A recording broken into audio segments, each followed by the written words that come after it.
Welcome to our series who's loading what may edition. 2 large caps, 3 mid caps और 5 ऐसे small caps में इस video में आपको बताने वाली हूं जो बड़े बड़े म्यूचुअल फंड्स हाउसेज और डीआईएस ने मिलकर मई मंथ में खरीदे। इसी मई महीने में जहां एफआईआईज ने ऑलमोस्ट 60,000 करोड़ के स्टॉक्स बेच दिए, वहीं डीआईएस स्टॉक्स की शॉपिंग कर रहे थे, और वो भी थोड़े बहुत पैसे नहीं, मैसिव 85,000 करोड़ की शॉपिंग, और उसमें से भी ये टॉप 10 स्टॉक्स उन्होंने खरीदे। अब ये जानना हम और आप जैसे इन्वेस्टर्स के लिए क्यों इंपॉर्टेंट है, क्योंकि इससे हमें पता चलता है कि मार्केट में अपॉर्चुनिटीज कहां क्रिएट हो रही है। तो चलिए शुरू करते हैं with your host Swati. Let's get started. हम शुरू करेंगे लार्ज कैप स्टॉक से। उसमें पहली कंपनी है ICICI bank. ICICI bank India का सेकंड लार्जेस्ट प्राइवेट बैंक है जो savings accounts, loans, credit cards, home loans और बिजनेस बैंकिंग के थ्रू करोड़ ऑफ कस्टमर्स को सर्व करता है। मई 2026 में डीआईएस ने इस स्टॉक में लगभग 9,900 करोड़ की बाइंग की। सवाल यह है कि आखिर इंस्टीट्यूशंस को इसमें पसंद क्या आ रहा है। सबसे पहला रीजन है बैंक की कंसिस्टेंट ग्रोथ। जी हाँ, पिछले एक साल में लोन्स 15.8% और डिपॉजिट्स 11.4% ग्रो हुए। सिंपल लैंग्वेज में डिपॉजिट्स बैंक के लिए फंडिंग का सोर्स होते हैं और लोन्स अर्निंग्स जनरेट करते हैं, इसलिए दोनों का हेल्दी ग्रोथ पॉजिटिव माना जाता है। ग्रोथ का सोर्स भी काफी स्ट्रॉन्ग रहा है। बिजनेस बैंकिंग 24.4% और रूरल लेंडिंग 25.6% ग्रो हुई, जबकि कॉर्पोरेट लोन बुक भी एक्सपैंड होती रही है। मैनेजमेंट का फोकस सिर्फ ग्रोथ नहीं बल्कि अच्छे क्वालिटी बोरोवर्स को लोन देने और बैलेंस्ड रिस्क रिवॉर्ड मेंटेन करने पर है। दूसरा बड़ा पॉजिटिव फैक्टर है एसेट क्वालिटी। बैंक का नेट एनपीए सिर्फ 0.33% तक आ गया है, जो इंडस्ट्री के सबसे लो लेवल्स में से एक है। यानी लोन रीपेमेंट बिहेवियर हेल्दी है और ग्रोथ रेकलेस लेंडिंग की वजह से नहीं आ रही। प्रॉफिटेबिलिटी भी स्ट्रॉन्ग बनी हुई है। प्रॉफिट बिफोर टैक्स 10.1% और नेट प्रॉफिट 8.5% ग्रो हुआ। इससे पता चलता है कि कंपटीशन के बावजूद बैंक अर्निंग्स को कंसिस्टेंटली बढ़ा रहा है। बैलेंस शीट भी बैंक की सबसे बड़ी स्ट्रेंथ में से एक है। आईसीआईसीआई बैंक के पास स्ट्रॉन्ग कैपिटल बफर है और 13,000 करोड़ से ज्यादा के एडिशनल प्रोविजन है। इससे फ्यूचर चैलेंजेस हैंडल करने की फ्लेक्सिबिलिटी मिलती है। एक और पॉजिटिव बात यह है कि बैंक कुछ बड़े बोरोवर्स पर डिपेंड नहीं करता। इसका loan book millions of retail customers, businesses और कॉर्पोरेट में डाइवर्सिफाइड है, जिससे कॉन्सेंट्रेशन रिस्क कम हो जाता है। वैल्यूएशन की बात करें तो लगभग 1346 के शेयर प्राइस पर आईसीआईसीआई बैंक का मार्केट कैप करीब 9.65 लाख करोड़ है और स्टॉक 2.67 टाइम्स बुक वैल्यू पर ट्रेड कर रहा है। यानी मार्केट अभी भी बैंक की क्वालिटी और कंसिस्टेंसी को प्रीमियम वैल्यूएशन दे रहा है। रिस्क की बात करें तो मैनेजमेंट ने ग्लोबल अनसर्टेनिटीज और जियोपॉलिटिकल टेंशंस को वॉच एरिया बताया है। अगर इकोनॉमी स्लो होती है तो लोन डिमांड कम हो सकती है और कुछ बोरोवर्स पर रीपेमेंट प्रेशर भी आ सकता है। फिलहाल कुछ अलार्मिंग नहीं दिख रहा, लेकिन इस फैक्टर को मॉनिटर करना जरूरी होगा।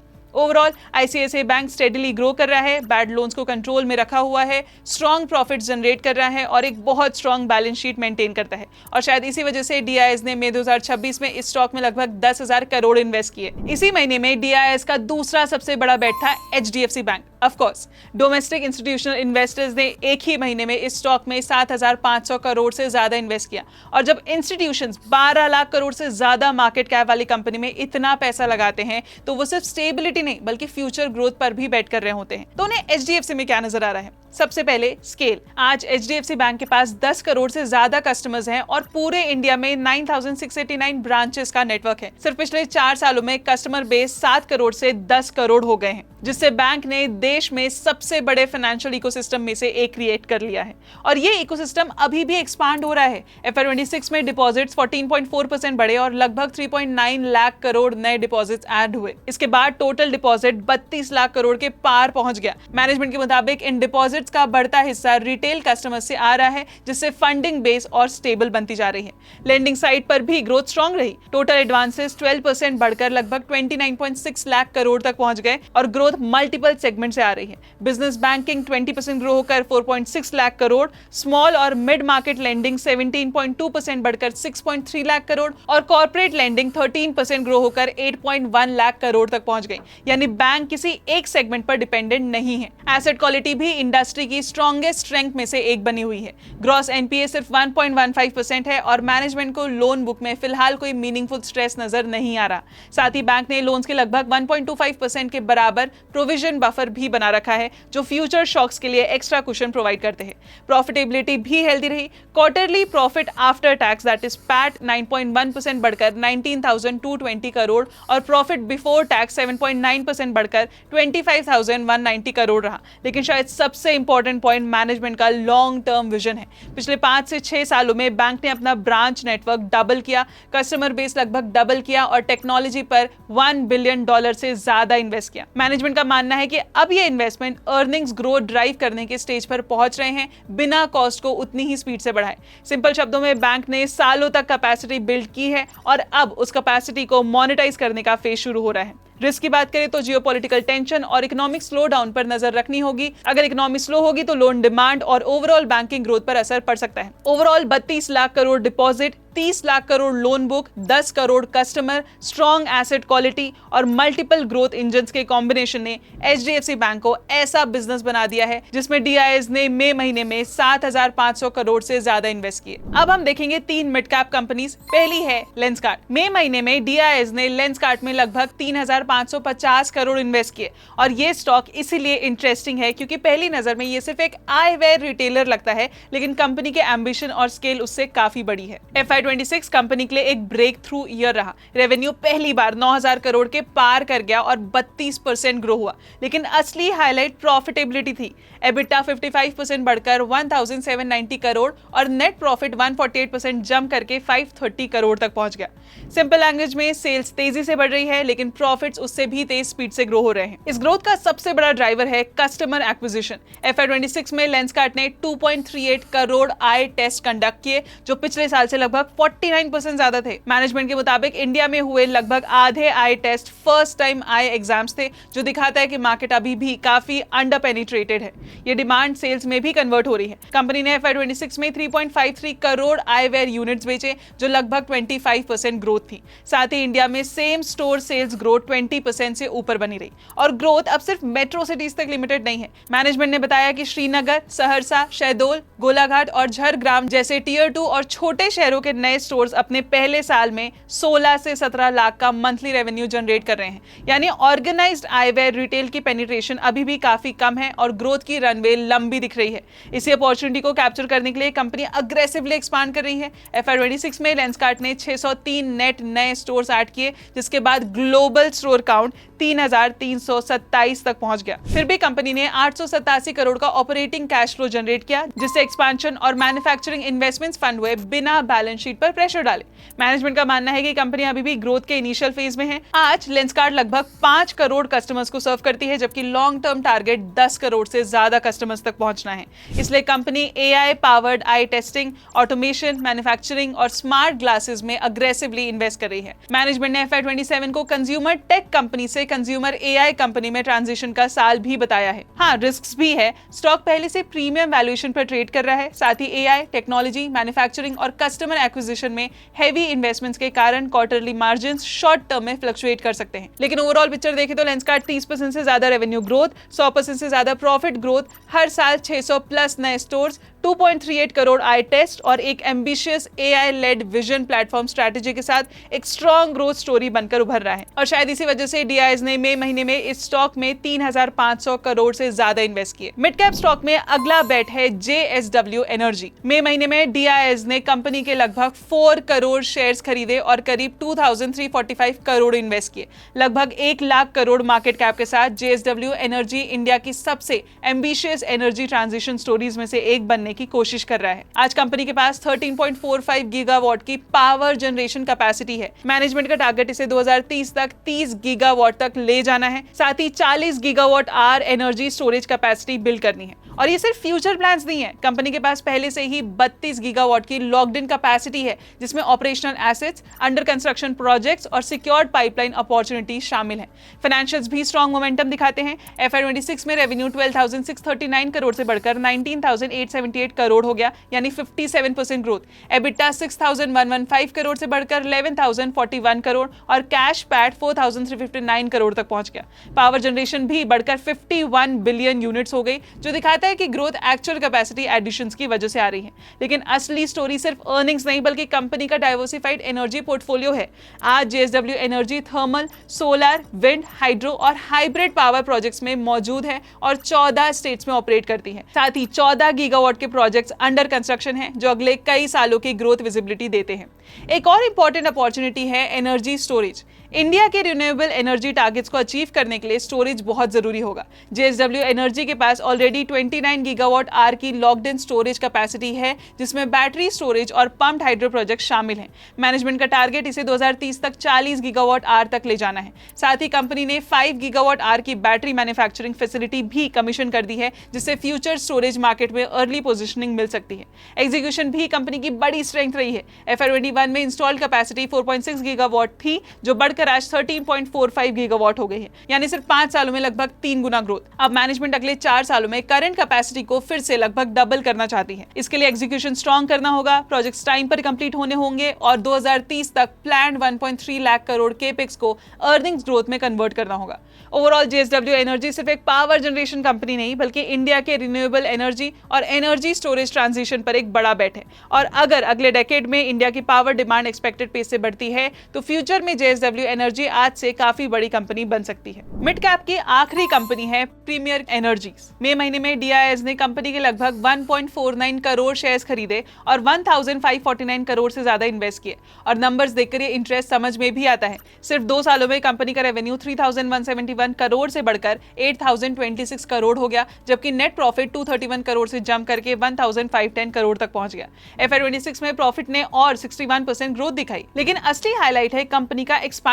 प्रीमियर की सोलर मॉड्यूल कैपेसिटी 11 गीगावाट तक पहुंच चुकी है, जबकि सोलर सेल कैपेसिटी को 3.6 गीगावाट से बढ़ाकर 10.6 गीगावाट तक ले जाया जा रहा है। इससे कंपनी इंडिया के सबसे बड़े इंटीग्रेटेड सोलर मैन्युफैक्चरर्स में से शामिल हो रही है। डिमांड भी स्ट्रांग बनी हुई है। FY26 के एंड पर कंपनी के पास 14,010 करोड़ का ऑर्डर बुक था, जो लगभग 9.4 गीगावाट ऑर्डर्स के बराबर है। मैनेजमेंट का मानना है कि इनमें से काफी ऑर्डर्स FY27 में एग्जीक्यूट होंगे। साथ ही डोमेस्टिक मैन्युफैक्चरिंग पॉलिसीज भी डिमांड को सपोर्ट कर सकती हैं। कंपनी सिर्फ सोलर मॉड्यूल्स और सेल्स तक लिमिटेड नहीं रहना चाहती। Premier 10 gigawatt ingot wafer plant, 12 gigawatt hour battery energy storage business, 3 gigawatt inverter facility, 18,000 MT aluminium frame plant और ट्रांसफॉर्मर मैन्युफैक्चरर ट्रांसकॉन में कंट्रोलिंग स्टेक के साथ पूरी क्लीन एनर्जी वैल्यू चेन में एक्सपांड कर रही है। यानी कंपनी सिर्फ सोलर पैनल्स नहीं बल्कि एक broader clean energy manufacturing ecosystem build कर रही है। फाइनेंशियल्स भी स्ट्रांग रहे हैं। FY26 में एबिटा 2,579 करोड़ रहा, ROE 42.4% और ROC 33.5% रहा। साथ ही अग्रेसिव एक्सपेंशन के बावजूद डेट कंट्रोल में है, जिससे फ्यूचर ग्रोथ के लिए फ्लेक्सिबिलिटी बनी हुई है। हाँ, रिस्क्स भी हैं। मैनेजमेंट अगले 3 सालों में लगभग 12,000 करोड़ का केपेक्स करने वाली है। इतने बड़े एक्सपेंशन प्लान्स के साथ एग्जीक्यूशन रिस्क हमेशा रहता है। प्रोजेक्ट्स को टाइम पर कंप्लीट करना और इन्वेस्टमेंट्स को प्रॉफिटेबल ग्रोथ में कन्वर्ट करना जरूरी होगा। लेकिन जब इंस्टीट्यूशंस एक ही महीने में 1,500 करोड़ से ज्यादा इन्वेस्ट करते हैं तो उनका फोकस लॉन्ग टर्म अपॉर्चुनिटीज पर होता है। और प्रीमियर एनर्जीज खुद को इंडिया के क्लीन एनर्जी मैन्युफैक्चरिंग बूम के सबसे बड़े बेनिफिशियरीज में से एक के रूप में पोजीशन कर रहे हैं। अब शुरू होते हैं हमारे 5 स्मॉल कैप स्टॉक्स जिनके बारे में कोई बात ही नहीं कर रहा। पहला है गुजरात एनर्जी।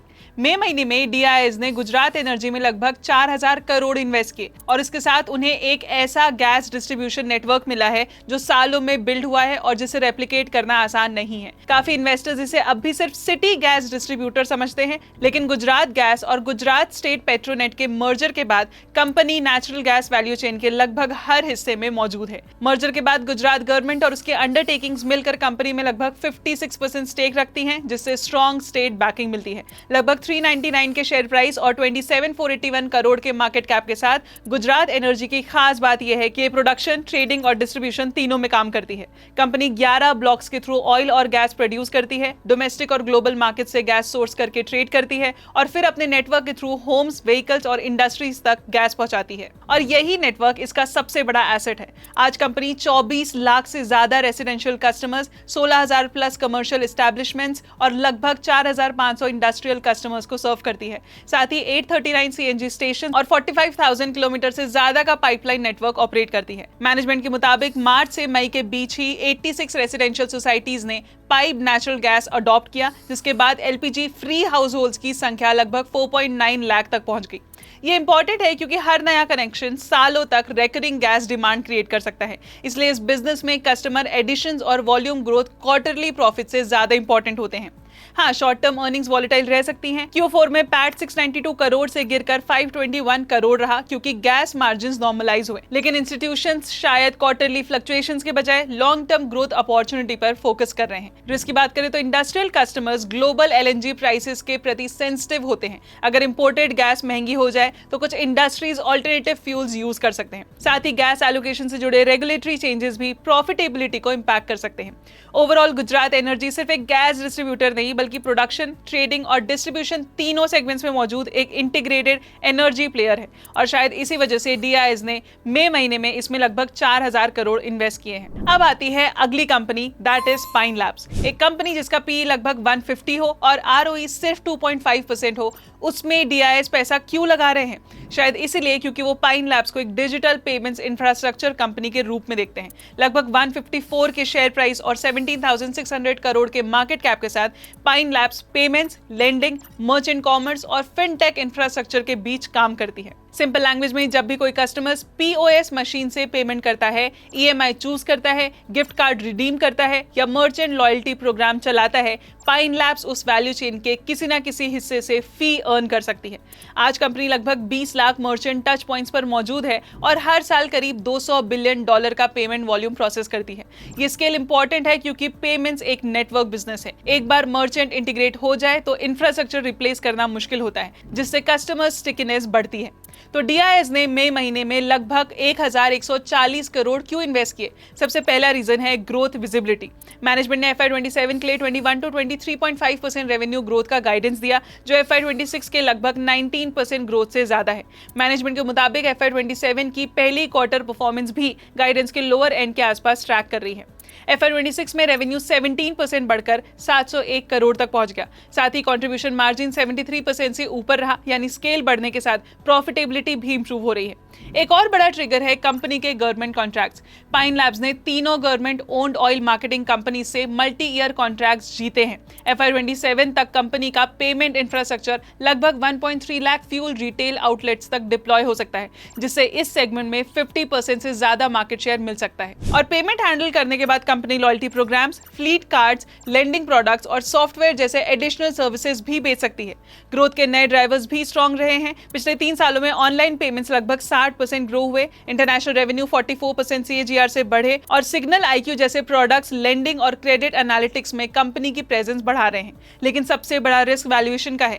150 टाइम्स अर्निंग्स पर मार्केट पहले ही काफी फ्यूचर ग्रोथ प्राइसिंग कर चुका है। अगर कंज्यूमर स्पेंडिंग या मर्चेंट एक्विजिशन स्लो पड़ती है तो सेंटिमेंट जल्दी बदल सकता है। ओवरऑल पाइन लैब सिर्फ पेमेंट मशीन्स वाली कंपनी नहीं बल्कि इंडिया के डिजिटल पेमेंट इकोसिस्टम की एक इंपॉर्टेंट इंफ्रास्ट्रक्चर प्लेयर है और शायद इसी वजह से डीआईएस ने इसमें 1140 करोड़ से ज्यादा इन्वेस्ट किए। अब आती है अगली company, Indraprastha gas limited IGL। पहली नजर में IGL एक सिंपल यूटिलिटी कंपनी लग सकती है। लगभग 23,800 करोड़ मार्केट कैप और 170 के शेयर प्राइस वाली ये कंपनी व्हीकल्स को CNG और हाउस होल्ड्स को पाइप नेचुरल गैस प्रोवाइड करती है। लेकिन इन्वेस्टमेंट स्टोरी इसका इंफ्रास्ट्रक्चर नेटवर्क है। आज कंपनी के पास 1,000 से ज्यादा CNG station, 34 lakh domestic connections और 13,000 प्लस इंडस्ट्रियल और कमर्शियल कस्टमर्स हैं, जो दिल्ली NCR, उत्तर प्रदेश, हरियाणा और राजस्थान में स्प्रेड हैं। सिंपल लैंग्वेज में जब भी कोई नया घर PNG से कनेक्ट होता है या कोई व्हीकल CNG पर शिफ्ट करता है, IGL को रिकरिंग रेवेन्यू मिलता है और इंफ्रास्ट्रक्चर काफी हद तक पहले से बना हुआ है।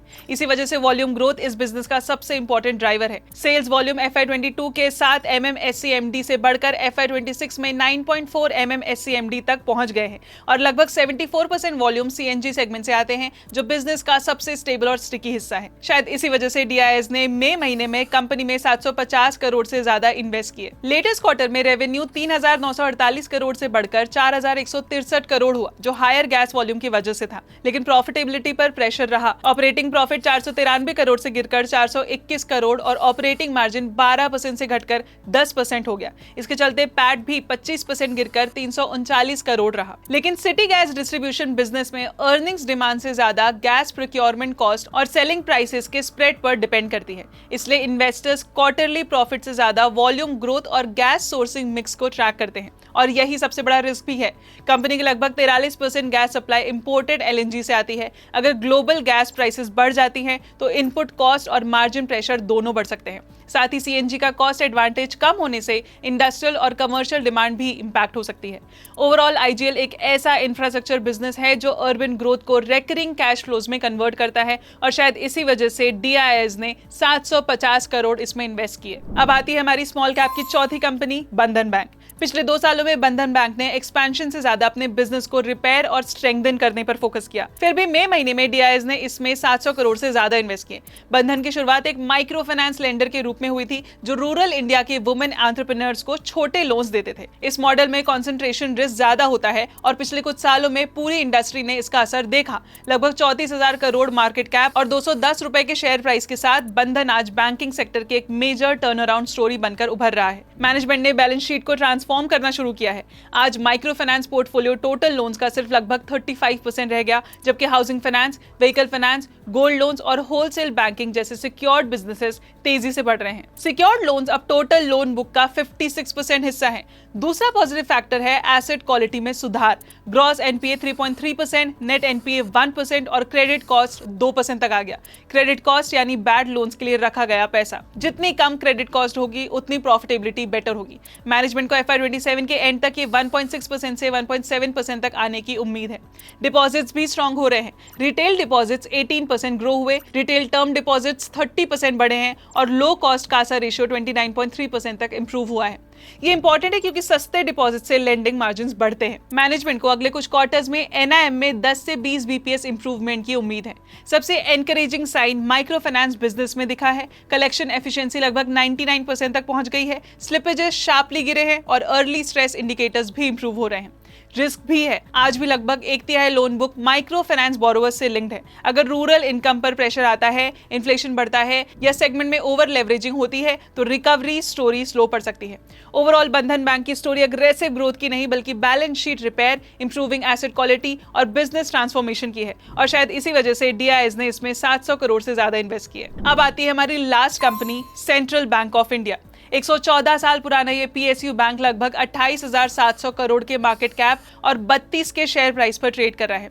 मई 2026 में इंस्टीट्यूशनल इन्वेस्टर्स ने इसके 18.2 करोड़ से ज्यादा शेयर्स खरीदे और 612 करोड़ से ज्यादा इन्वेस्ट किए, जबकि स्टॉक अभी भी अपनी 43 की बुक वैल्यू से नीचे ट्रेड कर रहा है। बैंक 8.26 करोड़ कस्टमर से डिपॉजिट लेता है और रिटेल, एग्रीकल्चर, एमएसएमई और कॉर्पोरेट लोन में लेंड करता है। इसका सबसे बड़ा एडवांटेज है इसका लो कॉस्ट डिपॉजिट बेस, क्योंकि लगभग 47.3% डिपॉजिट कासा अकाउंट से आते हैं। इंस्टीट्यूशंस को शायद क्वालिटी ऑफ ग्रोथ अट्रैक्ट कर रही है। Total business 8.1 lakh crore cross कर चुका है, एडवांसेस 18.8% ग्रो हुए हैं और रिटेल लोन बुक पहली बार 1 लाख करोड़ के पार पहुंच गई है।